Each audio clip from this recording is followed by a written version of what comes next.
Türk dünyasının, Azərbaycan xalqının qanına suyan ən böyük düşmənimiz Rusdur. Neçə illərdir bu qəzet buraxılır. Bir gün də olmamalıdır ki, biz türklə mübarizə etməyək sözləri hər gün Rusiyada çıxır. Ну, телевидение не всегда показывает правду. Ты откуда? Я из Азербайджана, Ульве. Я знаю Шушу и знаю Степанакерт. Показывая Шушу, российское телевидение сказал, что это Степанакерт. Разрушенный Степанакерт. Но это была Шуша. Bəli, bura Rus şovinistlərin, Rus imperialistlərinin kanalıdır. Bəli, bura Rusiyadır.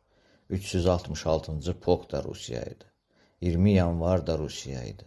Və bugün bu çıxan qəzet də Rusiyada çıxır. Ermənilərin əli ilə çıxır. Ancaq Rus imperialistlərin əli var burada.